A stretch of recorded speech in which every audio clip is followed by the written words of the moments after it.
மறுபடியும் இயேசு கிறிஸ்துவின் மூலமாக உங்களுக்கு வாழ்த்துக்களை கூறுகிறேன். நம்ம ராஜரீக ஆசாரியர் என்ற ஒரு கான்செப்டை நம்ம பார்த்துட்டு இருக்கோம், நம்ம கத்துட்டு இருக்கோம். அதில் பழைய ஏற்பாட்டில் லேவியர் மட்டும்தான் ஆசாரியர்களாகவும், அப்புறம் யூதர்கள் மட்டும்தான் ராஜாக்களாகவும் இருந்தாங்க. எனக்கு ஒரு டவுட் வந்தது. இப்போ இந்த சவுல் பென்யமின் கோத்திரத்தார் தானே? கரெக்ட். அவரு அந்த இதுல வராது. பென்யமின் கோத்திரத்துல இருந்தா கூட சரி, உபாகமத்திலிருந்து சவுல் எப்போ ராஜாவாக ஏற்படுத்திக் கொள்ளப்பட்டாரோ அது வரைக்கும் ராஜாக்கள் என்ற ஒரு கான்செப்டும் இல்லை. ராஜாக்கள் அப்ப ராஜா யாரு? தேவனானவரே ராஜனா இருந்தாரு. அவரே he was reigning. அவரே ராஜரீகம் பண்ணிட்டு இருந்தார். அதுக்கு முன்ன அந்த காலத்துல தீர்க்கதரிசிகளையும் அப்புறம் நியாயாதிபதிகளையும் தேவனானவர் தெரிந்து கொண்டு அவங்க மூலமா இந்த இஸ்ரவேலரை நடத்தி கொண்டு வந்தார். ஆனா அந்த காலம் தேவனுடைய ராஜரீகத்தை அவங்க எப்ப நிராகரிக்கிறாங்களோ அப்பத்துல இருந்துதான் மனுஷனை ராஜாவாக தேர்ந்தெடுக்க ஒரு வாய்ப்பு வந்தது. அதுலயும் சவுல் எதுக்காக பென்யமின் கோத்திரத்துல வந்திருந்தாலும் சவுல் எதுக்கு தேவனானவரை தேர்ந்தெடுத்து கொண்டாருன்னா அது தற்காலிகமா டெம்பரரியா அந்த சவுலை ராஜனாக தேர்ந்தெடுத்து கொண்டார். அதுலயும் இப்போ தேவன் என்ன நினைச்சாலும் அவருடைய ராஜரீகத்தையே நிறுத்தணும். இப்போ யோதாவுடைய ராஜரீகம் யாருக்கு உட்பட்டதா இருக்குது? இயேசு கிறிஸ்துவுக்கு உட்பட்ட ஒரு ராஜரீகம்ன்றதுனால இயேசு கிறிஸ்துவை முன்பற்றி தான் யோதா என்ற ஒரு மனுஷனை தேர்ந்தெடுத்து கொண்டார் தேவனானவர். அந்த ஹெயர் அந்த அந்த அந்த வம்சம் அப்படி வரணும்ன்ற காரணத்தினாலதான். ஆனா அது எப்பத்துல இருந்து ஸ்டார்ட் பண்றாருன்றது தேவன் கையில தான் இருக்கு. எப்போன்றது தேவன் கையில தான். யோதாவின் மூலமா தான் ராஜரீகம் வர வேண்டியதா இருக்குதுன்றதுனால அது எப்போன்றது தேவன் எப்போ ஸ்டார்ட் பண்றாரோ அது அந்த எப்போன்றத அவர் சொல்லவே சொல்லல. தாவீதை சவுல் கிட்ட இருந்த அந்த ராஜரீகத்தை எடுத்துட்டு தாவீதுக்கு கொடுக்கறப்போ தாவீதின் மூலமாக இனிமே அங்கிருந்து ஸ்டார்ட் ஆகுது அந்த யோதர் கோத்திரத்தினுடைய ராஜரீகம்ன்றது. அது எப்போன்றது சொல்லல. ஆனா ஏசாண்டரை பத்தி தான் ஆக எல்லாம் என்ன சொல்லப்படுதுன்னா யூதாவில இருந்து தான் ராஜரீகம்ன்றது ஸ்டார்ட் ஆகுதுன்ற ஒரு கான்செப்ட். இன்னும் சொல்ல போனா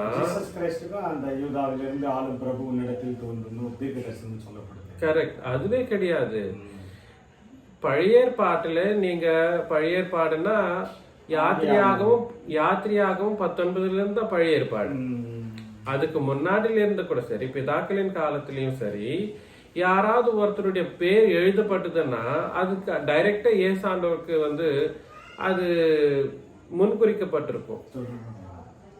இப்போ இந்த காயின் இருக்காருல்ல, காயின் என்ன பண்றான்?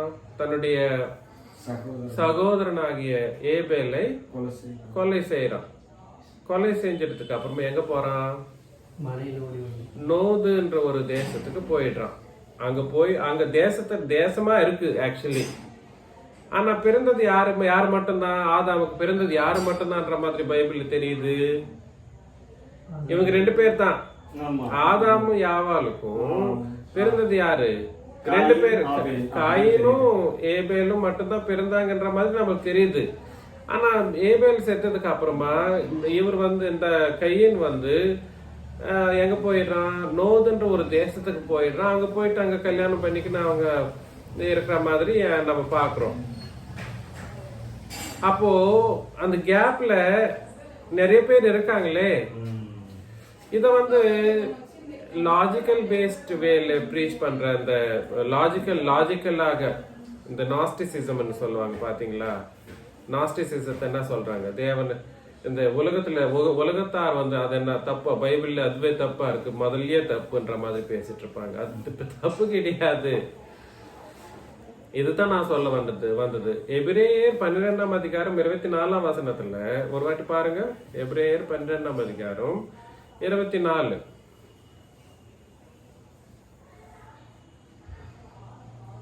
புது உடன்படிக்கையின் மத்தியஸ்தராகிய இயேசுவின் இடத்திற்கும் ஆபேலுடைய ரத்தம் பேசினதை பார்க்கிலும் நன்மையானவைகளை பேசுகிற ரத்தமாகி தெளிக்கப்படும் ரத்தத்தினிடத்திற்கு வந்து சேர்ந்தீர்கள். இப்போ ஆபேலுடைய ரத்தம் வந்து யாருடைய ரத்தத்தை வந்து பொறுக்கப்பட்டு பேசப்படுதாங்க? கம்பேரிசன் பண்ணி பேசப்படுது. இங்க பேருங்க வந்து எழுதப்படணும். அவங்க இப்ப ஆதாமுக்கு முதல்ல பிறந்ததாக ஒண்ணு இவங்க 2 பேரும் கிடையாது. ஆக்சுவலி சொல்ல போனா ஆதாமுக்கு முதல்ல வந்து இவங்க 2 பேருமே பிறக்கல. ஆல்ரெடி நிறைய பேர் பிறந்துட்டாங்க. நிறைய பேர் பிறந்ததுக்கு அப்புறமா தான் ஆபேலும் காயினும் பிறக்கிறாங்க. ஆனா அவங்க பேரு எதுக்கு எழுதலைன்னா, அவங்களுக்கு வந்து ஏசாண்டோடைய ரத்தத்தை வந்து அங்க கம்பேரிசன் பண்ணக்கூடிய ஒரு சூழ்நிலை கிடையாது. அதனால அவங்க பேரை எழுதல. பைபிள் வந்து இப்ப 66 புஸ்தகமும் சரி, ஒரே ஒரு சென்டர் பாயிண்டாக ஏசாண்டவர் இருப்பார். அவரின் மூலமா தான் எழுதப்பட்டதே தவிர வேற யார் பேரும் எழுதலன்றதுனால அவங்க எல்லாம் பிறக்கலன்றது மட்டும் கிடையாது. அதே மாதிரி தான் இப்ப யோதான்ற ஒரு மனுஷன் பிறந்தான். அவங்களுடைய வரலாறு வந்துட்டே இருக்கு. வரலாறு வந்துட்டு இருந்தாலும் ராஜரீகத்தை எப்போ தேவனானவர் கொடுப்பாருன்றத வந்து தேவனானவரே நிர்ணயிச்சு வச்சு தாவீதின் மூலமாக தான் அந்த ராஜரீகத்தை ஸ்டார்ட் பண்றார்.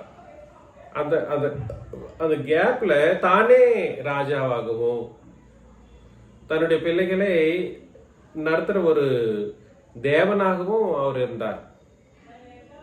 அதனால இந்த பென்யாமின் கோத்திரத்தானாகிய அந்த சவுல் கூட சரி எதுக்கு தேர்ந்தெடுத்து கொள்ளப்பட்டானா, இந்த தாவீதை வந்து ஒரு என்ன பண்ணணும், ட்ரைனிங் எப்படி ஒரு ராஜான்றவன் வந்து எப்படி இருக்கணும்ன்ற ஒரு சூழ்நிலை ட்ரைனிங் கொடுக்குற மாதிரியாகவும் எப்படி நடத்தணுன்ற மாதிரியாகவும் இந்த சவுலின் மூலமா கத்துக்கணுன்ற ஒரு உத்தேசத்துல தான் இதெல்லாம் நடந்தது. புரியுதுங்களா? அது தேவனுக்கு எல்லாமே வந்து கரெக்டா தெரிஞ்சுட்டு வந்துட்டு இருக்கும். அது சமயத்தின்படி தான் அவர் பண்ணிட்டு வந்துட்டு இருப்பார். ஆனா அல்டிமேட் அது யாருக்கு வந்து கனெக்ட் ஆகணும்? அதுதான் பாயிண்ட். எல்லா அதிகாரமும் எல்லா சந்தர்ப்பமும் பழைய ஏற்பாட்டில் இருக்கிற எல்லா ஒரு சூழ்நிலையும் ஏசாண்டு கனெக்ட் ஆயிருக்கும். லேவி ராகமத்தை நம்ம படிக்கிறப்ப அதை நம்ம பார்க்கலாம் கண்டிப்பா. ஸோ உங்க கொஸ்டினுக்கு ஆன்சர் கிடைச்சிச்சு இல்லைங்களா?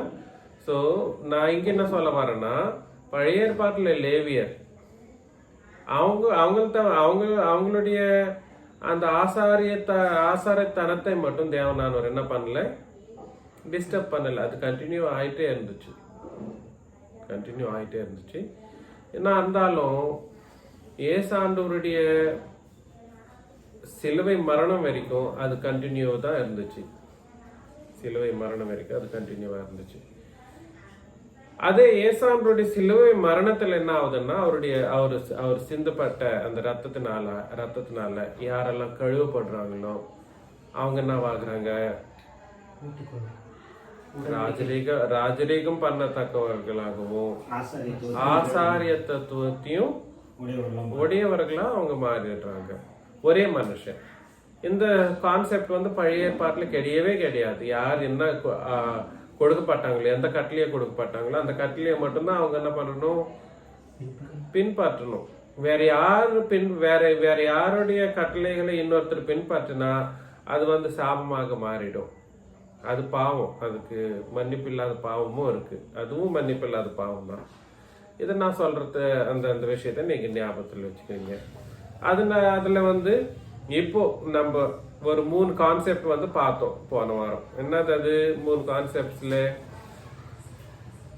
தேவனுடைய சமூகத்துல நம்ம வந்து தேவனுடைய, அதே மாதிரி இயேசு கிறிஸ்துவனுடைய அந்த சமூகத்துல நம்ம என்ன பண்ணணும்னா 2 பேருக்கும் சமமாக நம்ம ஆசாரியத்தின் காரியங்களை பண்ண வேண்டியதா இருக்குது.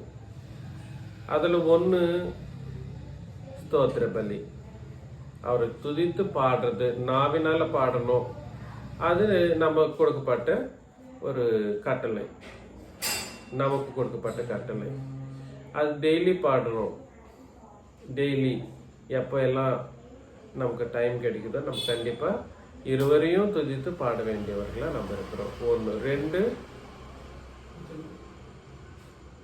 சத்தியத்தை சொல்லி ஒருத்தரை ஆபத்துல இருந்து உள்ள கூப்பிட்டு வந்து அவங்களை ரசிக்க வைக்கிறதும் ஒரு பலி. சுவிசேஷத்தை, சத்தியத்தை இல்ல, சத்தியம் வந்து யாருக்கு? சபைக்கு. சுவிசேஷம் வந்து யாருக்கு? உலகத்தார் பாவிகளுக்கு வந்து. இப்ப அந்நியர்கள் இல்ல, அந்நியர்கள் வந்தவங்க யாரும் இல்லை. இப்ப உலகத்திலேயே இல்லை. அந்நியர்கள் இல்ல, இஸ்ரவேலர்கள் இல்ல, இருக்கிற 2 ஜாதி. 1 சபை என்ற பரிசுத்தவான்கள், 2 உலகம் என்னக்கூடிய பாவிகள். பாவிகள், சபை. இந்த 2 மட்டும்தான் இருக்குது. அப்படி போன பாவிகளானா இருக்கலாம், இப்படி வந்தா சபையில் இருக்கிற ஒரு பரிசுத்தவானாக இருக்கலாம். சபைக்கு வந்து சத்தியம், பாவிகளுக்கு சுவிசேஷம். சோ அந்த சுவிசேஷத்தை நம்ம என்ன பண்றோம்னா, நம்ம யாரெல்லாம் இயேசு கிறிஸ்துவனுடைய ரத்தத்தினால கழுவப்பட்டு இருக்கிறோமோ நம்ம என்ன பண்ணணும்? நம்மளுடைய ஆசாரியத்தின் காரியமாக அந்த பாவமா இருக்கிற அந்த பாவிகளா இருக்கிற அவர்களுடைய ஆவிகளை கொண்டு வந்து சபையில, எப்படி பாவிகளா இருக்கிற ஆவிகளை கொண்டு வந்து சபையில தேவனுக்கு முன்பாக சமர்ப்பிக்கணும். அத வந்து தேவனானவர் ஒரு அன்பான ஒரு பலியாக அவரு ஏற்றுக்கொள்றாராம். அது தேவனுக்கு பிரியமான ஒரு பலியா. அது புரியுதுங்களா?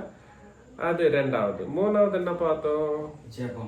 ஜெபம் எனக்கூடிய தூப வர்க்கம். ஜெபம் எனக்கூடிய தூப வர்க்கம். நம்ம பிதாவாகிய தேவனையும் குமாரனாகிய கிறிஸ்து இயேசுவையும் நம்ம போற்றி பேசுற அந்த பேச்செல்லாம் வந்து அவங்களுக்கு என்னவாகும்? தூபமாக ஒரு சென்ட், அந்த சென்ட் மாதிரி அந்த ஒரு வாசனையாக அவங்களுக்கு வந்து போயிட்டு இருக்கும். அத அங்க இருக்கிறவங்க எப்படி சமர்ப்பிக்கிறாங்களா? வணக்கத்தோடு குப்புரவா விழுந்து அவருக்கு ஏசாண்டவருக்கு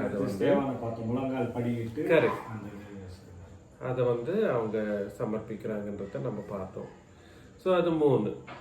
ஸோ 4வது முக்கியமானது, எல்லாமே முக்கியமானது. 4வது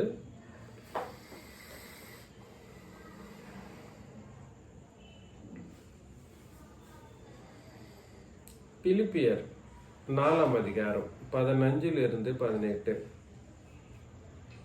பிலிப்பியர் 4ஆம் அதிகாரம் 15 - 18.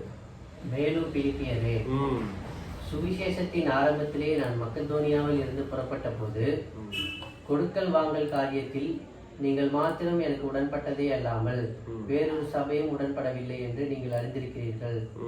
நான் தெசலோனிக்கேயில் இருந்த போதும் என் குறைச்சலை நீக்கும்படி நீங்கள் 2 தரம் அனுப்பினீர்கள்.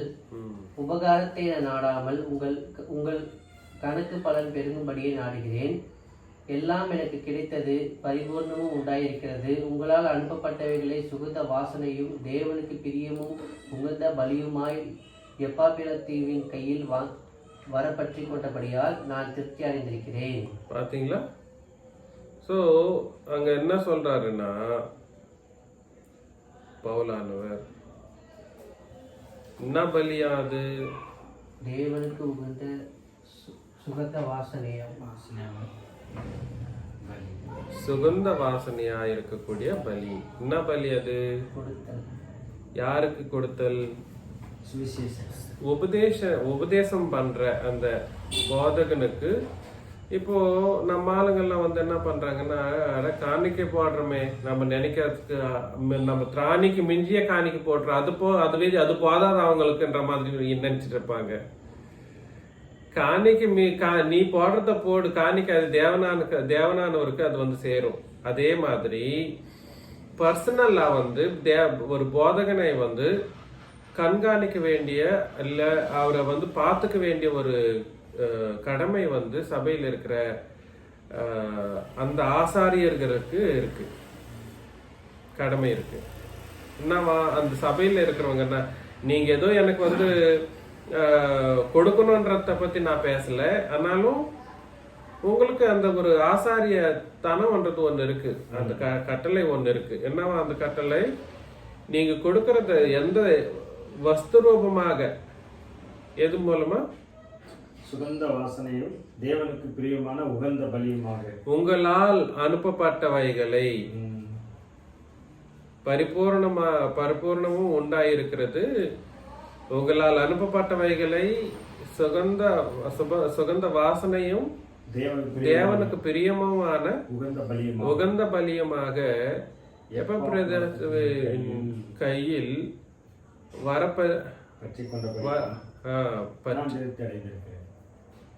நான் திருப்தி அடைந்திருக்கிறேன். ஒரு உபதேசம் பண்ணக்கூடிய அந்த சகோதரனை வந்து நீங்க அப்படின்னா விசுவாசிகள் தம்முடைய ஆசாரிய தனத்தின்படி பண்ணக்கூடிய ஒரு காரியம் இது. வஸ்துரூபமாக இருக்கட்டும், நீங்க எந்த அன்பினால கொடுக்கக்கூடிய எந்த இதுவா இருக்கட்டும், அது தேவனானவர் எடுத்துக்கிறாரா? எப்படி எடுத்துக்கிறாரா? அது சுகந்த வாசனை. சுகந்த வாசனைன்றது வந்து பழைய ஏற்பாட்டுல வேற ஒரு காரியமாக பேசப்படுது. தேவனானவர் அந்த தகனபலி சமர்ப்பணம் பண்றப்போ, தகனபலி பண்றப்போ இந்த ஆட்டை வந்து ஆட்டுக்கடாவை வந்து என்ன பண்றாங்கன்னா வெட்டிட்டு தகன பலி கொடுக்குறப்போ தேவனானவர் அந்த கொழுப்பினால வர அந்த வாசனை என்னவா இருக்கும், அதை வந்து சுகந்த வாசனையாக அவரு ஸ்மெல் பண்ணிட்டு அவங்களுடைய பாவங்களை மன்னிச்சுட்டு போயிடுவாராம். அந்த மாதிரி இப்போ பர்டிகுலரா 2 முக்கியமான காரியங்களை அந்த மாதிரி இப்ப தேவனானவர் பண்றார். ஒண்ணு, உலகத்தில் இருக்கிற பாவிகளை வந்து அவர்களுடைய ஆத்மாக்களை சபையில வந்து எடுத்து வந்து தேவனுக்கு அர்ப்பிக்கக்கூடிய அந்த சமர்ப்பணம் என்னவா இருக்கோ அதுவும், அப்புறம் உபதேசம் பண்ணக்கூடிய உபதேசனாக இருக்கிற அந்த சுவிசேஷகன் இருக்காங்கல்ல, போதகன், பிரீச்சர், எவாஞ்சலிஸ்ட், இவங்களுக்கு நீங்க வஸ்துரூபமா கொடுக்கப்படுற எந்த ஒரு பொருளும் தேவனுக்கு அதே மாதிரி உகந்த வாசனையாக இருக்கும். அது தேவனுக்கு பிரியமான உகந்த வாசனையா, தெலுங்குல அப்படிதான் எழுதி வச்சிருக்கு, பிரியமான உகந்த வாசனை. அதனால நம்ம வந்து அலட்சியம் பண்ணக்கூடாது. இப்போ கொடுத்துட்டுமே நம்ம காணிக்கை தான் போடுறோமேன்ற அந்த லாஜிக்கல் பேஸ்ட் ஆலோசனையே நம்ம பண்ணக்கூடாது. நம்மளுக்கு இது உங்களுடைய, அதுதான் சொல்றாரு அவரு. எனக்கு ஏதோ நான் கம்மியாயிட்ட மாதிரி நான் ஒன்றும் உங்களை கேட்கல. உங்களுடைய கணக்கு பலன் பெருகணும்னா வந்து நீங்களும் போதகனுக்கு வந்து என்ன பண்ணணும்னா கொடுத்துட்டு இருக்கீங்க, கொடுக்கணும்ன்ற மாதிரி சொல்லிட்டு இருக்கிறார். ஸோ நாலாவது பாயிண்ட் என்னங்க? சுகந்த வாசனையாக தேவனுக்கு கொடுக்கப்படும் பலி. அது யாருக்கு கொடுக்கிறோம்? உபதேசியாருக்கு கொடுக்கிறோம். அதுல பழைய ஏற்பாட்டுல வந்து யாத்திரையாகும் 29ஆம் அதிகாரம் 18ஆம் வசனத்துல நம்ம பார்ப்போம். சேம் அது நான் இதுக்கு முன்னாடி சும்மா சொல்லிட்டேன், போதும். அது பிலிப்பியர் 2ஆம் அதிகாரம் 17ஆம் வசனத்துல மேலும் உங்கள் விசுவாசமாகிய பலியின் மேல் என்னதுங்க? உங்கள் விசுவாசமாகிய பலியின் மேலும் அண்டர்லைன் பண்ணிக்கங்க. விசுவாசமாகிய பலி. ஊழியத்தின் மேலும் நான் வார்க்கப்பட்டு போனாலும் நான் மகிழ்ந்து உங்கள் அனைவரோடும் கூட சந்தோஷப்படுவேன். இது நிமித்தம் நீங்களும் மகிழ்ந்து என்னோடு கூட சந்தோஷப்படுங்கள். பாத்தீங்களா? சோ விசுவாச பலின்றது ஒண்ணு இருக்கு. அது எப்படி அர்ப்பிக்கணுமா? வார்க்கப்படணும்னா அதுங்க புரியல. நம்மளுடைய விசுவாசத்தை ஒரு பானமாக ஒரு திரவமாக மாத்திட்டு தேவன் மேல நம்மளுடைய ஆண்டவர் கர்த்தர் மேல என்ன பண்ணிட்டே இருக்கணுமா? அபிஷேகமாக வார்த்துட்டே இருக்கணுமா? எந்த சிச்சுவேஷனா இருக்கட்டும் அப்படின்னா நம்ம படுற கஷ்டத்துல கொஞ்சம் சந்தர்ப்பத்துல நம்ம என்ன பண்ணிடுவோம்னா நம்மளுடைய விசுவாசத்தை ஆட்டக்கூடிய ஒரு சூழ்நிலை நம்மளுக்கு வந்துருச்சுன்னு வச்சுக்கீங்களேன், நம்ம விசுவாசம் கொஞ்சம் பலவீனம் ஆகிற மாதிரி இருக்கும். புரியுதுங்களா? அந்த அந்த அதனால என்ன ஆகுது,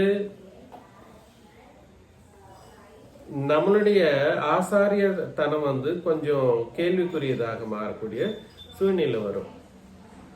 அதனால நம்மளுடைய விசுவாசத்தை ஒரு திரவமாக நம்ம மாத்திட்டு தேவன் மேலையும் கர்த்தர் மேலையும் என்ன பண்ணிட்டே இருக்கணுமா? ஊத்திட்டே இருக்கணுமா? இது ஆவிக்குரிய பலி. அந்த தேவன் மேலையும் கர்த்தராக இயேசு கிறிஸ்துவின் மேலையும் ஊத்தக்கூடிய நம்பிக்கையால் நீங்கள் படைக்கும் பலியில் நான் என் ரத்தத்தையே பலி பொருளாக வார்க்க வேண்டியா இருப்பினும், அந்த விசுவாசத்தை நிமித்தம் ஒருவேளை என் ரத்தத்தையே சிந்த வேண்டியதா இருந்தாலும் அதுதான் வார்க்கப்படுறது. கரெக்ட். அது எனக்கு மகிழ்ச்சியே. அப்படின்னா ரத்தம் சொல்லப்படுது. ஆக்சுவலி அது ஒரிஜினல் வேர்டு என்னன்னா நம்மளுடைய தன்னை தானே அர்ப்பித்துக் கொண்டாருன்ற ஒரு சூழ்நிலை. ஆனா அது என்ன, அதுக்கு பேர் என்ன பேரு? அந்த அந்த ஒரு ஆசாரித்தனத்துக்கு பேர் என்ன பேரு? விசுவாச பலி. நம்மளுடைய விசுவாசத்தையே ஒரு ஒரு பானமாக மாத்திட்டு தேவன் மேலையும் கிறிஸ்துவின் மேலையும் ஊத்திட்டே இருக்கணும். அது ஏதோ உலகத்தார் பண்ணிட்டு இருப்பாங்க, அது ஏதோ ஒரு இது பண்ணிட்டு இருப்பாங்க. அதை நம்ம பேச வேண்டிய அவசியம் கிடையாது. கரெக்ட். சர்வீஸ் வர்ஷிப்ன்ற மாதிரியும் இருக்கும். அது ஒரு 5 translations தான் நம்ம படிக்கணும். Not all the translations that you can read. Englishல only 5 translations are acceptable according to the according to the international standards. என்னது? First NKJV, sorry NASB. NASBனா நியூ அமெரிக்கன் ஸ்டாண்டர்ட் வெர்ஷன், இல்ல நியூ அமெரிக்கன் ஸ்டாண்டர்ட் பைபிள். அப்புறம் American standard Bible. அதுதான் first complete பைபிளை கரெக்டா முடியாது translation அந்த மாதிரி. Next ASV, next NKJV, next KJV, ESV, அப்புறம் ISV international standard version. ESV eastern standard version. KJV King James version. NKJV new King James version. ASV American standard version. NASB American new American standard version. New American standard version ரீசெண்டா delivery ஆனது 2020 தான் நினைக்கிறேன். So சரி, okay, no problems. இப்போ நான் சொல்ல வேண்டிய அஞ்சாவது இல்லைங்க, அஞ்சாவது பாயிண்ட் என்னது? விசுவாச பலி. தேவனுக்கும் கிறிஸ்துவின் மேலையும் ஊத்தக்கூடிய அந்த விசுவாசம் என்கிற பானம். அப்படின்னா பானம் நம்ம ஊத்துறப்போ எங்கேயாவது கேப் இருக்குமா? கேப் இருக்கவே இருக்காது, இருக்கவும் கூடாது. அந்த மாதிரி நம்மளுடைய விசுவாசத்தை 2 பேர் மேலேயும் ஊத்திட்டு இருக்கணும். ஒண்ணு என்னதுங்க? ஸ்தோத்திர பலி. 2 ஜபம் என்கிற தூப வர்க்கம். 3 சுவிசேஷம். 4வது தேவனுக்கு சுகந்த வாசனையாக கொடுக்கப்படும் கொடுத்தல். யாருக்கு? உபதேசம் பண்றவர்களுக்கு. 5வது வந்து விசுவாச பலி. இந்த 5மே சரி. இப்போ அந்த 5 காரியங்களும் ரொம்ப ரொம்ப ரொம்ப ரொம்ப இம்பார்ட்டன்ட். இதுல எதையும் ஒன்னு பெருசு ஒன்னு சின்னதுன்ற மாதிரி கிடையாது. இந்த 5மே சமமாக தான் நம்ம பார்க்கணும். 6வது பார்க்கலாம். எபிரேயர் 13ஆம் அதிகாரம் 16ஆம் வசனம். எபிரேயர் 13:16. இன்றியும் நன்மை செய்யவும் தான தர்மம் பண்ணவும் மறவாதீர்கள். இப்படிப்பட்ட பலியின் மேல் தேவன் பிரியமாயிருக்கிறார். பாத்தீங்களா? தேவனுக்கு பிரியமான 3வது பலி. பிரியமான பலிகள்ல 3 இங்க சொல்லப்படுது. உபகாரம் பண்றதும் தான தர்மம் பண்றதையும் நம்ம என்ன பண்ணக்கூடாதா? யாருக்கு உபகாரம் தான தர்மம்?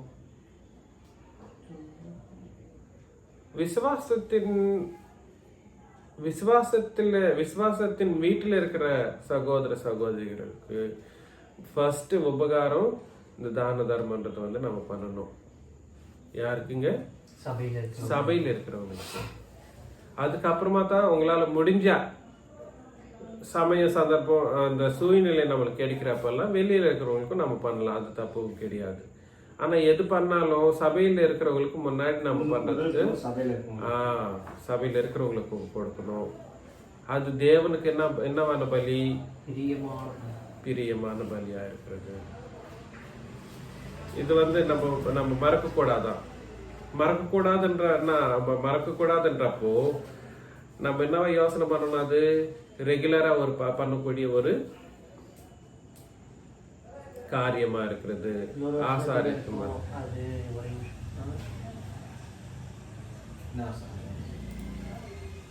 வந்துட்டு அவங்க அந்த இது பண்ணும்போது தெய்வத்தூதருக்கும் செய்யறாங்க அப்படின்னு சொல்லிட்டு அது மேல அதே வசனம் 13ஆம் அதிகாரம் 1ல இருந்தே அந்நியரை உபசரிக்க பரவாதில்லை. அதனாலே சிலர் அறியாமல் தேவதூதரையும் உபசரிக்க. கரெக்ட், 2 பேரையும் பண்ணணும். ஆனா இங்க சொல்லப்படுற அந்த ஒரு சூழ்நிலையை வந்து அந்த கான்டெக்ஸ்ட் வந்து இல்ல இந்த 2வது வசனம் அதுக்கு என்ன மீனிங்னா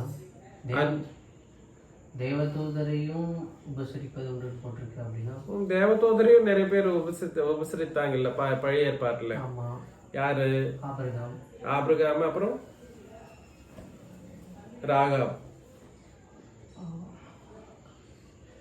ராகாப் என்னக்கூடிய வேசி. அது மாதிரிதான் தேவதூதர்களை உபசரித்தார். யாருன்னு தெரியாது. ஆனா ஆபிரகாம் விஷயத்துல தெரியும். ஆபிரகாமுக்கு தெரியும் அவங்க யாருன்னு தெரியும். ஆபிரகாமுக்கு தெரியும் யாருன்ட்டு. 3 பேர் வராங்க. 3 பேர்ல 3 பேரும் ஆபிரகாம் இடத்துல என்ன சாப்பிடுறாங்க. சாப்பிட்டுட்டு ஆனா ஒரு ஆள் மட்டும் தான் அங்க நின்றுடுறாரு. இன்னும் 2 பேர் மட்டும்தான் அங்க போறது. எங்க? அந்த சோதம குமார பட்டணத்துக்கு போறது வந்து 2 பேர் தான். 3 பேர் இறங்குறாங்க. ஒரு ஆள் மட்டும், ஒருத்தர் மட்டும் அங்க ஆபிரகாம் கிட்டவே நின்றுடுறாரு. இன்னும் 2 பேர் மட்டும்தான் அங்க சோதம குமார பட்டணத்துக்கு போறது. அங்க அந்த 2 பேர் வந்து அந்த வேசியினால வந்து உபசரிக்கப்படுறாங்க. புரியுதுங்களா? இங்க அவங்க அந்த அந்த அந்த அந்த அம்மாவுக்கு தெரியவே தெரியாது அவங்க யாருன்ட்டு. ஆனா இவருக்கு தெரியும். யாருக்கு? அவருக்கு தெரியும். அவர் சொல்றாரு போறப்போ இவர் திருப்பி சொல்லிட்டு போயிடுறாரு. நீங்க அது எத்தனாவது 40வது அத்தியாயமோ எனக்கு ஞாபகம் இல்லை. அது நம்ம பார்க்கலாம். ஸோ அங்க வந்து தெரியாதுன்னு சொல்லக்கூடிய ஒரு அறியாமைய வந்து ஒரு உபசாரம் உபசரித்த அந்த அந்த ஆள் யாருன்னா அதனாலதான் ஆபிரகாம் வந்து அங்க ஒரு 50 பேர் இருந்தா நீங்க விட்டுடுறீங்களா அந்த தேவனானவரை கேக்குறாரு. அந்த 3 பேர்ல ஒருத்தர் தேவனானவரே. அந்த மனுஷ ரூபமா இருக்கிறது வந்து யாருன்னா தேவனானவர் என்ற மாதிரி அங்க காணப்படுது. 3 பேர்ல ஒருத்தர் மட்டும் தான் தேவனானவர் மாதிரியும் ஆகும், இன்னொரு 2 பேரு தேவதூதர்களாகவும் இருக்கிறாங்கன்ற மாதிரி நம்ம பார்க்கலாம். அதை நம்ம டிஸ்கஷன் பண்றப்போ கண்டிப்பா பார்க்கலாம். ஸோ என்ன இருந்தாலும் அறியாம வந்து உபசரித்த ஆள் யாருன்னா ராகாபன் கூடிய அந்த வேசி. அதனால என்ன ஆச்சாமாங்க, அறியாமல் பண்ண படிங்க 2ஆம் வசனம். அந்நியரை உபசரிக்க மறவாதிருங்கள். அதனாலே சிலர் அறியாமல் தேவதூதரை உபசரித்ததுண்டு. இப்ப அந்த மாதிரி சிச்சுவேஷன்ஸ் வருதோ வரலையோ அதெல்லாம் நம்மளுக்கு தேவையில்லை. நமக்கு தேவனானவர் நம் புதிய ஏற்பாட்டின் சட்டத்தின்படி நமக்கு வந்து கட்டளைகளை கொடுத்தார்.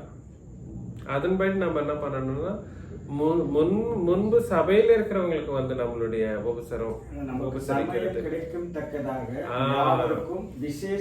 விசுவாச குடும்பத்தாருக்கும் கரெக்ட், இவங்களுக்கு வந்து நம்ம உபசரிக்கிறதும் அதே மாதிரி தான தர்மம் பண்றதும் பண்ண வேண்டியவர்களா இருக்கிறோம். அதே மாதிரி தெரியாதவங்க நம்மளுக்கு ஏதாவது நம்மளே வந்து கேட்டுட்டு வந்துட்டாங்க, நம்மளால முடியும் அந்த காரியத்தை செய்யணும்னா முடிஞ்சு செஞ்சா அது நம்மளுக்கும் நல்லது, அவங்களுக்கும் நல்லது. ஸோ அது ரெண்டுமே உபசரிக்கிறது வந்து நம்ம கண்டிப்பா செய்ய வேண்டிய ஒரு காரியம். அது வந்து தேவனானவர். ஆனா இங்க சொல்றது இந்த 16ஆம் வசனத்துல சொல்லக்கூடிய அந்த வசனம் மட்டும் சபையில் இருக்கிறவங்க செய்யறப்போ அது தேவனானவரே தனக்கு செஞ்ச மாதிரி ஒரு பலியாக அவர் என்ன பண்ணுவாராம், ஏற்றுக்கொள்வார் என்ற ஒரு வசனம். பிரியமா இருக்கிறார், ஏற்றுக்கொள்வார் என்ற ஒரு வசனத்தை நம்ம ஞாபகத்துல வச்சுக்கணும். ஃபைனலா ரோமர் 12ஆம் அதிகாரம் 12:1 ரோமர் 12:1. படியிருக்க சகோதரரே, நீங்கள் உங்கள் சரீரங்களை பரிசுத்தமும் எப்படிங்க உங்களுடைய சரீரங்களை பரிசுத்தமும் தேவனுக்கு பிரியமான ஜீவ பலியாக ஒப்பு கொடுக்க வேண்டும் என்று. பாத்தீங்களா, தேவனுக்கு பிரியமான ஜீவ பலி சரீரங்களை தேவனுக்கு பிரியமான ஜீவ பலியாக என்ன பண்ணணுமா, ஒப்பு கொடுக்க வேண்டும். ரொம்ப கஷ்டம். அப்புறம் நெக்ஸ்ட், தேவனுடைய இரக்கங்களை முன்னிட்டு உங்களை வேண்டிக் கொள்கிறேன், இதுவே நீங்கள் செய்யத்தக்க புத்தியுள்ள ஆராதனை. புரியுதுங்களா நான் சொல்றது? பரிசுத்தமும் தேவனுக்கு தகுந்த ஜீவ பலியாக நம்மளுடைய சரீரங்களை கொடுத்துடணும். இந்த கையால ஒரு வேலை செய்யறோம், அந்த வேலை செய்யறப்போ என்ன வேலை செய்யுதோ அந்த கைங்க, அது வந்து தேவனை மகிமைப்படுத்தக்கூடிய வேலையா அந்த கையில செய்யறப்போ அந்த கைங்க வந்து தேவனுக்கு என்னவாகுது, நம்மளுடைய சரீரத்தின் மூலமாக ஒரு ஜீவ பலியாக கொடுக்கப்படுது.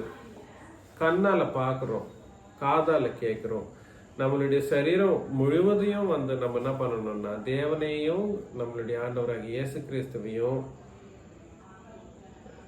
என்னவா இருக்கணுமா, ஜீவ பலியாக எல்லா சரீரத்தில் இருக்கிற எல்லா பார்ட்டும் வந்து தேவனுக்காக நம்ம வந்து சமர்ப்பிச்சிடணும். அதாவது நீங்கள் தேவனுடைய காலத்தில் உங்கள் சரீரங்களை பாவங்களுக்கு ஒப்பு கொடுத்திருந்தீர்கள். கரெக்ட். அவர் அறிந்தன நீதிக்கு அடிமைகளாக. கரெக்ட். இதெல்லாம் வந்து அந்த ஜீவ பலியில் வருமா? கரெக்ட், ஜீவ பலி. புரியுதுங்களா? சரீரங்களை பாவம் ஆளாதிருப்பதாக, மாம்சத்துல பாவத்தை ஆளாதபடி. அதனாலதான் அங்க சொல்ல பரிசுத்தமும் அதான் இல்ல, இது இப்ப மெசேஜா கொடுக்கும்போது இதெல்லாம் ஆட் பண்ணிக்கலாம். ஆனாலும் இங்க நம்ம பாக்குறோம், தேவனுக்கு பலியா கொடுக்கப்படுகிற நம்மளுடைய சரீரம் என்னவா இருக்குதோ அதை வந்து ஆராதனை என்ற மாதிரி சொல்றாரு இங்க. தேவனுக்கு உகந்தமான ஒரு ஆராதனையாகவும் இருக்குதுன்ற மாதிரி சொல்றாரு. அது எப்படி புரிஞ்சுக்கணும்? இங்க ஆராதனை என்ற ஒரு வேர்ட் யூஸ் பண்ணப்பட்டது. புதிய பாட்டின் ஆராதனைன்றது வந்து அதுதான் நம்ம புரிஞ்சுக்கணும். நம்மளுடைய புதிய பாட்டின் ஆராதனையில வந்து இந்த சரீர காரியங்கள் சரீரம் வந்து பரிசுத்தமாக நம்ம வச்சுட்டு ஆராதனையில் நம்ம வந்து உட்காரணும். நம்பர் 1 அந்த பரிசுத்தம் வந்து நம்பர் 1 யாரின் மூலமா வருது? உடன்படிக்கையின் ரத்தத்தினாலாக நமக்கு அந்த பரிசுத்தம்ன்றது வந்து வருது. உடன்படிக்கையின் ரத்தம். 2 பரிசுத்த ஆவியானவர்னால நமக்கு வந்து அந்த பரிசுத்தம் வந்து உண்டாகிறது. 3 தேவனானவர் நம்மளுடைய பாவங்கள் எல்லாம் மன்னிக்கிறதுனால இல்ல எடுத்து போடுறதுனால கழுவுறதுனால நமக்கு அந்த பரிசுத்தம்ன்றது வருது. 3 பேரும் சமமாக நமக்கு நம்மளுடைய பரிசுத்தத்துக்கு காரண கர்த்தராக இருக்கிறாங்க. 3 பேரும் இதுல வந்து யாரும் ஒருத்தருக்கு பெரிய பெரிய மாதிரி ஒருத்தருக்கு கம்மியான மாதிரி நம்ம யோசனை பண்றதுக்கு இல்லை. இங்க 3 பேரும் சமமாக தான் நம்மளுடைய பரிசுத்தத்திற்கு காரணராக இருக்காங்க. ஆனா கண்டிப்பா புதிய பாட்டின் ஆராதனை என்றப்போ இங்க ஆராதனை என்ற ஒரு வேர்டை யூஸ் பண்றப்போ சரீரம்ன்றது வந்து எப்படி இருக்கணுமோ சரீரத்தை வந்து எப்படியா கொடுத்துடணுமா? ஜீவ பலியாக கொடுத்துடணும்ன்றப்போ அதை வந்து நம்ம புரிஞ்சுக்கிறதுக்கு நம்ம ட்ரை பண்ணணும். புரியுதுங்களா? ஒரு வாட்டி எபிரேயர்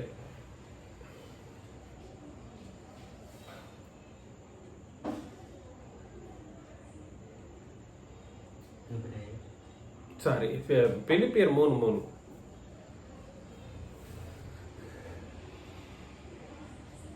ஏனெனில் மாம்சத்தின் மேல் நம்பிக்கையாயிராமல் மாம்சத்தின் மேல் அப்படின்னா சரீரத்தின் மேல் நம்பிக்கையாயிராமல் ஆவியினாலே தேவனுக்கு ஆராதனை செய்து. பாத்தீங்களா எப்படி ஆராதனை பண்ணணுமா?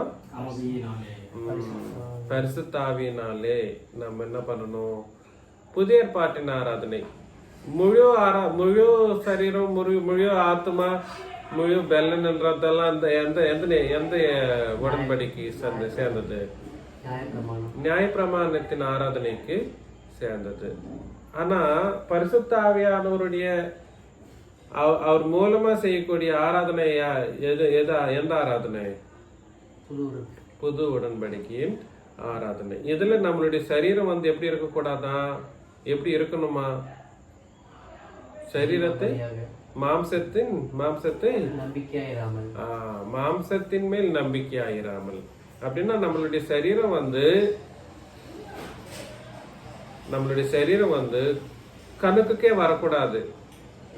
கேள்வி நம்ம சொல்லும் போது இங்க தேவனுக்கு மட்டும்தானே ஆராதனைன்னு சொல்லியிருக்கு. அதுக்கு நம்ம எப்படி ஆன்சர் பண்றது?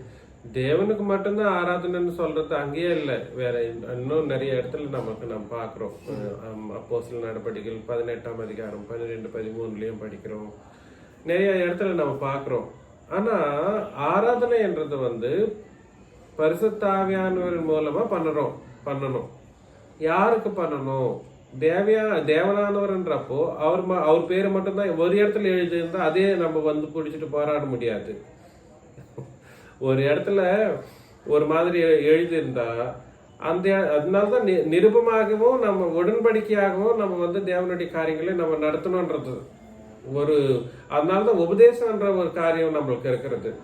உபதேசத்துல ஒரே வசனத்தை சொல்லிட்டு உபதேசம் பண்ணிட முடியுமா? பண்ண முடியாது. அதனாலதான் ஆராதனை என்றப்போ ஒரு வேர்டை அங்க அந்த ஒரு வசனத்தை வச்சுட்டு மட்டும் நம்ம தேவனானவருக்கே பண்ணணும்ன்ற மாதிரி நம்ம வந்து கன்ஃபார்ம் பண்றதுக்கு கூடாத காரியம். அதனாலதான் நமக்கு தெரியும்ல, வெளிப்படுத்தின விசேஷம் 20ஆம் அதிகாரத்துல 5:6 யாருக்கு ஆசாரித்தனம் பண்ணணுமா? வெளிப்படுத்தின விசேஷம் 20ஆம் அதிகாரம் 5ஆம் வசனம் 6ஆம் வசனம். அடிக்கப்பட்ட ஆட்டுக்குட்டி. அப்புறம் தேவனானவருக்கும் பிதாவாகிய தேவனானவருக்கும் நம்ம என்ன பண்ணணும்? ஆராதனை பண்ணணும் நாங்க சொல்றாங்க. அதே மாதிரி வெளிப்படுத்தின விசேஷம் 7ஆம் அதிகாரம் 10-11 கூட சரி சேம். 7ஆம் அதிகாரம் 10-11 வெளிப்படுத்தின விசேஷம் 5ஆம் அதிகாரம் 9-14 வரைக்கும் கூட சரி 9ல இருந்து 10 வரைக்கும் மட்டும் பிதாவாகிய தேவனை மட்டும்தான்ற மாதிரி எழுதி வச்சிருக்கும். அவருக்கு மட்டும்தான் நம்ம ராஜாக்களாகவும் அப்புறம் ஆசாரியர்களாகவும் இருக்கிறோன்ற மாதிரி எழுதுபட்டிருக்கு. நெக்ஸ்ட் வசனத்துல அது வந்து கம்பைன் பண்ணி பேசுறாரு. ஆகையால்ன்ற மாதிரி ஒரு வசனம் வந்து கண்டினியூ ஆகும். படிங்களேன் 9ஆம் வசனம் 5ஆம் அதிகாரம் 9ல இருந்து. தேவரீர் புஸ்தகத்தை வாங்கவும் அதில் முத்திரைகளை உடைக்கும் பாத்திரராய் இருக்கிறீர். ஏனெனில் நீர் அடிக்கப்பட்டு சகல கோத்திரங்கள். தேவரீர் என்று சொல்ற அந்த வசனம் யாரா குறிக்கிறதாங்க? இந்த இடத்துல கிறிஸ்துவ தான். சரி, ரைட். தேவரீர் புஸ்தகத்தை வாங்கவும் முத்திரைகளை உடைக்கும் பாத்திரராய் இருக்கிறீர். ஏனெனில் நீர் அடிக்கப்பட்டு சகல கோத்திரங்களிலும் பாசக்காரரும் ஜனங்களிலும் ஜாதிகளிலிருந்து எங்கள் தேவனுக்கென்று உங்களுடைய ரத்தத்தினாலே மீட்டுக்கொண்டு எங்கள் தேவனுக்கு முன்பாக எங்களை ராஜாக்களும் ஆசாரியருமாக்கினீர். நாங்கள் பூமியிலே ஆசாரியர் என்று புதிய பாட்டை பாடினார்கள். எங்கள் தேவன் என்றப்ப அது பிதாவாகிய தேவனை குறிக்கிறது. ஆனா அங்கேயே அதுவே க்ளோஸ். அங்க அது முடிவு கிடையாது. ஆக்சுவலி அது வந்து ஒரு பாட்டு. அங்க சொல்றது என்னதுன்னா அது ஒரு பாட்டு. அந்த பாட்டை வந்து அவங்க பாடுறாங்க அங்க மேல இருக்கிறவங்க. நெக்ஸ்ட் வசனம் பின்னம்ன்றப்ப வந்து அது மட்டும் மேல இருக்கிறது வந்து க்ளோஸ் கிடையாது, முடிவு கிடையாது, தொடர்ச்சி. பின்னம்ன்றப்ப மேல இருந்து படிச்சுட்டு வான்ற மாதிரி இல்லை. அது மட்டும் கிடையாது, 9, 10 மட்டும் கிடையாது. இங்கிருந்தும் நீ கணக்குல வச்சுக்கணும்ன்ற ஒரு வசனத்தை பின்னும் நான் பார்த்து சிங்காசனத்தையும் ஜீவன்களையும் மூப்பர்களையும் சூழ்ந்திருந்த அநேக தூதர்களுடைய சத்தத்தை கேட்டு அவர்களுடைய இலக்கம் 16,000 1000 இருந்தது. அவர்கள் மகா சத்தமிட்டு அடிக்கப்பட்ட ஆட்டுக்குட்டி வல்லமையும் ஐஸ்வர்யத்தையும் ஞானத்தையும் பலத்தையும் கனத்தையும் மகிமையும் ஸ்தோத்திரத்தையும் பெற்றுக்கொள்ள பாத்திரராய் இருக்கிறார். அவரை மட்டும் பார்த்து தேவனானவரை மட்டும் தான் பண்ணணும்னு சொல்லல. அடிக்கப்பட்ட ஆட்டுக்குட்டி அடிக்கிறதுக்கு முன்னாடி கிடையாது.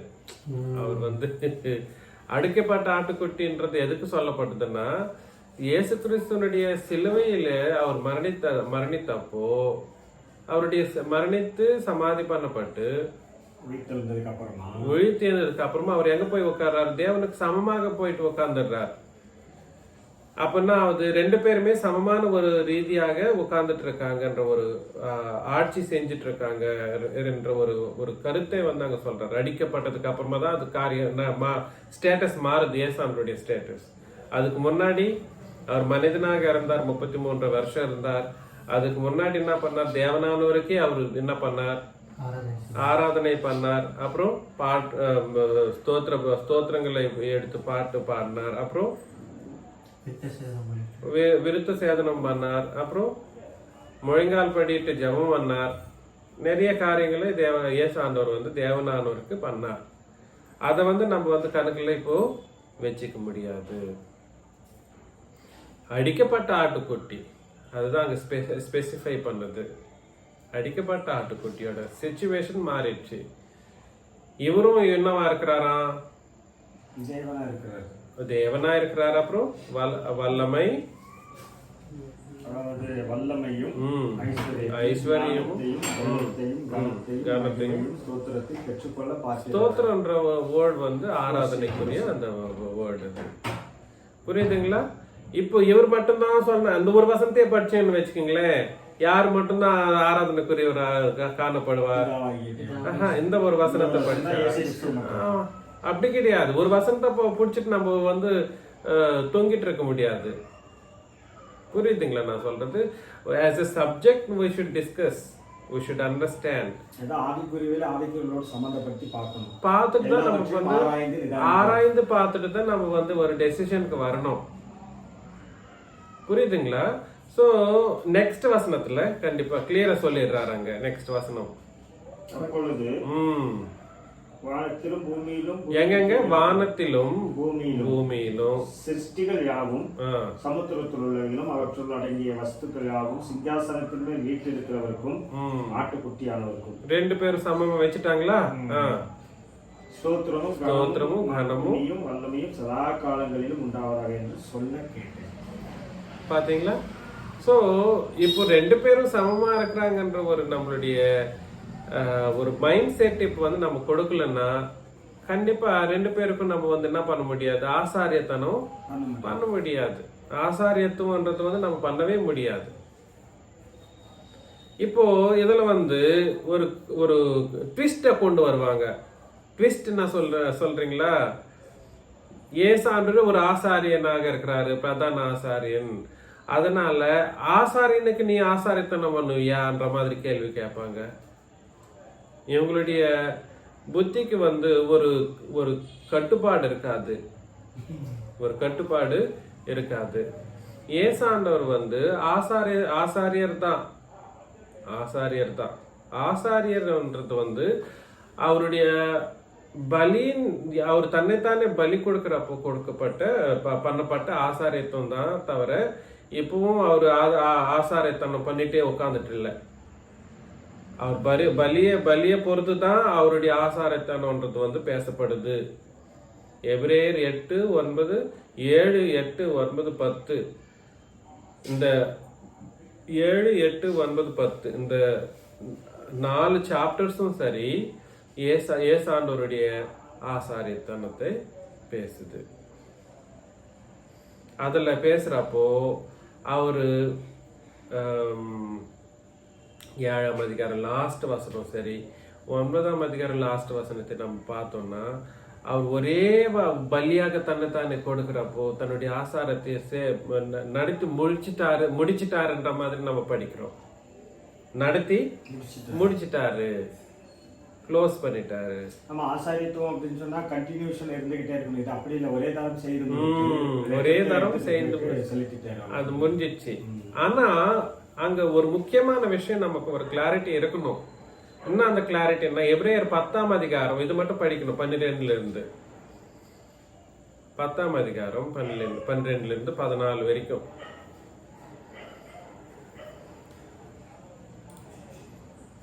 இவரோ பாவங்களுக்காக ஒரே பலியை செலுத்தி. எத்தனை பலி? ஒரே பலி. அவருடைய ஆசாரத்தின் மூலமா செய்யப்பட்ட பலி எத்தனை பலி? ஒரே பலி. அதுதான் எத்தனை பலி? ஒரே பலி. இது மனசுல எப்பவுமே வச்சுக்கணும், மறக்கவே கூடாது.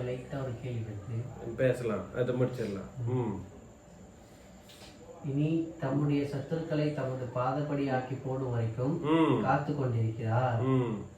அப்புறம் ஏனெனில் பரிசுத்தமாக்கப்படுகிறவர்களை ஒரே பலியினாலே இவர் என்றென்றைக்கும் பூரணப்படுத்தியிருக்கிறார். இதை குறித்து பரிசுத்த ஆவியானவர் நமக்கு சாட்சி சொல்லுகிறார். எப்படி எனில் அந்த நாட்களுக்கு பின்பு நான் இல்ல சதா காலம் நிற்கும் ஒரே பலி என்ற மாதிரி இல்லையா?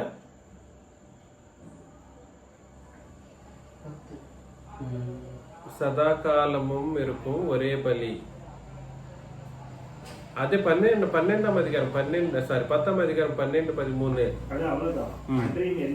எந்த ஆசாரியனும் நாடோறும் ஆராதனை செய்கிறவனாயும் பாவங்களை ஒரு காலம் நிவர்த்தி செய்யக்கூடாத ஒரே வித பலிகளை அநேக தரம் செலுத்துவனாய் நிற்பான்.